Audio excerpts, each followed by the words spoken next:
Assalamualaikum warahmatullahi wabarakatuh. Saya Siti Rahayu Sulanjani dari SMA Negeri 2 Tuk Jambe Timur Karawang.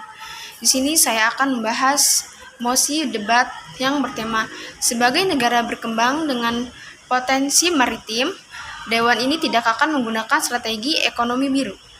Dalam mosi ini mengangkat dua kunci. Yang pertama, maritim. Maritim adalah hal yang berkenaan dengan laut, terutama hal yang berhubungan dengan pelayaran dan perdagangan laut. Apa itu negara maritim? Dalam Kamus Besar KBBI, maritim diartikan sebagai hal yang berkenaan dengan laut, terutama hal yang berhubungan dengan pelayaran dan perdagangan laut. Negara maritim adalah sebutan bagi suatu negara yang memiliki luas lautan yang lebih besar daripada luas daratannya. Dengan hal tersebut, sebuah negara bisa memanfaatkan sumber daya yang dimiliki lautnya. Mengapa Indonesia disebut negara maritim? Deklarasi Juanda pada tahun 1957 menegaskan bahwa Indonesia adalah negara yang kepulauan yang memiliki corak tersendiri. Sejak dahulu ini sudah merupakan satu kesatuan.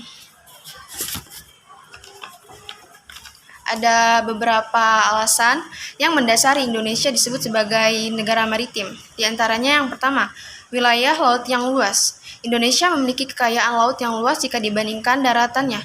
Total luas dari perairan Indonesia mencapai angka 70% dari total keseluruhan luas wilayah negara ini. 2.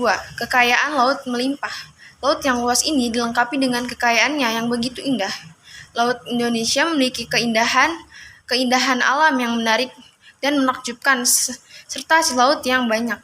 Ketiga, geostrategis. Indonesia memiliki posisi geostrategis yang sangat menguntungkan karena terletak di antara Samudra Pasifik dan Hindia. Selain itu, Indonesia juga diapit oleh benua Asia dan Australia.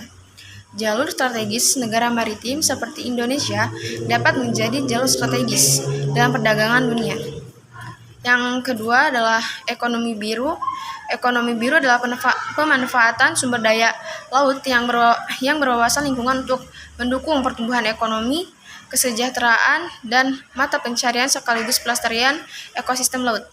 Ekonomi biru adalah tentang kegiatan yang bisa menghasilkan suatu laba yang akan dimiliki maupun dilakukan oleh penduduk setempat dan tak terbatas oleh sumber daya alamnya saja.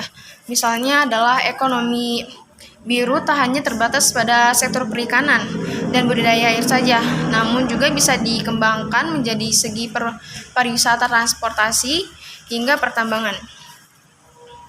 Selain itu, ekonomi biru juga bisa didefinisikan sebagai segala kegiatan ekonomi yang berlangsung pada wilayah kelautan. Kegiatan ekonomi biru sendiri saat ini juga sudah banyak dilakukan oleh negara kepulauan manapun, negara yang memiliki luas lautan yang cukup besar. Dengan ini, saya tidak setuju dengan mosi kali ini. Karena dengan menggunakan strategi ekonomi biru bisa membuka peluang investasi, lapangan pekerjaan, serta pemerataan pertumbuhan ekonomi nasional. Selain itu juga sektor kemaritiman sebagai sektor penting bagi perekonomian nasional dan menjaga kesehatan laut. Ekonomi biru juga bertujuan untuk menciptakan nilai ekonomi yang berkelanjutan dari sumber daya laut dan pantai yang tersedia. Sekian dari saya. Wassalamualaikum warahmatullahi wabarakatuh.